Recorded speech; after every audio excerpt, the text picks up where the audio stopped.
Welcome everyone, this is your host Abraham L. Jaguar, a professional game master. First of all, this channel is proudly sponsored by the Inkforged role-playing game. This is a fantasy tabletop RPG of high detail but very easy to play. You get to imbue your weapons and gear with magically charged ink.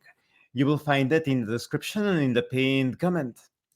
This channel is also proudly sponsored by the Red Room Publishing. Please check out their store for exclusive tabletop RPG products. They have recently released New Flash, a future noir tabletop RPG where cyberpunk meets biological horror. You will find it in their website. The link will be in the description and in the pinned comment. This channel is also proudly sponsored by Dead Tree Studios, the publishers and developers of Dames of Asstoria, a tabletop role-playing game where you play as monster girls experiencing high adventure in a world that doesn't fully accept them. They have recently released Daughters of Lamb. This is a pay-what-you-want tabletop RPG where you play as cybernetic nuns with guns, looking for the missing pieces of their AI god. You will find it in their website. The links will be in the description and in the pinned comment. This channel is also proudly sponsored by the Era Zone Scene Quest prototype tabletop RPGs. This is a collection of scene format role-playing games ready to play, of course, but with minimal artwork and playtesting. So it's a wild collection of ideas covering everything from science fantasy, science fiction, horror, you name it. You will find a link to the Kickstarter in the description and in the pinned comment.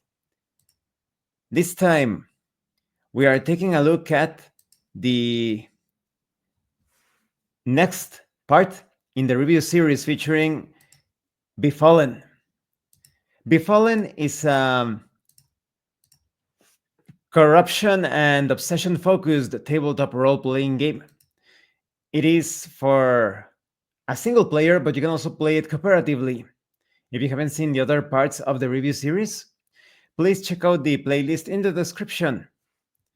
This time we are going to continue with the character classes, focusing on the back Alley Duelist. In the city of Karn, blade masters stalk the alleyways, engaging in duels beneath the light of the full moon, trying to build their legends, heap honor upon their name, or reclaim honor long lost. You have two paths to follow when it comes to these duelists. You have the Glory Seeker and the Forgotten Blades of the Moon. Glory Seekers hold secret gatherings, sounds appropriate, in deserted alleyways and courtyards in the city of Karn, swearing oaths to the forgotten goddess of the moon, mimicking the rites of their lost priesthood. They are quite skilled in matters of strike and deft. They have knowledge concerning dueling and swordsmanship. Showmanship. Now, when it comes to equipment, you start out with two light melee weapons, leather armor, and fancy dueling attire. You have obsessions such as, after a particularly glorious duel, you were approached by a legendary swordsman who promised to take you as his apprentice if you could defeat 7 weapon masters and bring him their weapons.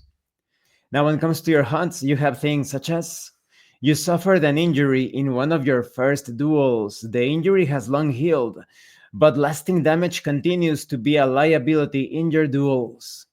Now, when it comes to the other path, the Forgotten Blades of the Moon, Karn was once the center of the worship of the moon, before the revolution against the theocracy that ruled over the city. Now her worship has been outlawed and her temples torn down. However, that has not stopped her most devoted followers, the Forgotten Blades of the Moon, the remnants of her priesthood, from continuing her traditions in secret. Acolytes of the Moon Goddess are pledged to either the Dark Moon or the Bright Moon, and taught the secrets of fighting techniques of that sect. You are skilled in matters of strike and investigate, in the case of the Bright Moon, and strike and sneak if you follow the Dark Moon. When it comes to knowledge, you have the knowledge of the Goddess of the Moon and dueling. When it comes to equipment, you start with 2 light melee weapons, light armor, ceremonial moon priest attire, and a pendant depicting one face of the moon. You have obsessions such as Though they are scattered and leaderless, there are many who worship the moon goddess still. You are determined to gather them together and carve out a new life for those like you to be the leader they need. You have haunts such as the brokers of the Bronze Bank have laid a bounty on the heads of any worshippers of the moon, sending agents across the continent in search of them. You have abilities such as Vital Strike. You are a master of manipulating your foes, allowing you to end the fight in a single blow.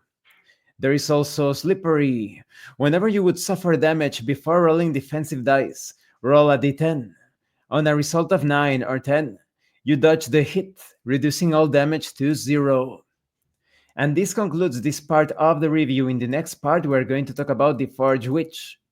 When it comes to this particular class, because of the two paths, the back alley duelist can be quite different. Just to give you an example, the Bright Moon is all about following the light, fighting not always in the open, of course, but this is about direct confrontations, while the Secrets of the Dark Moon focuses more on subtlety.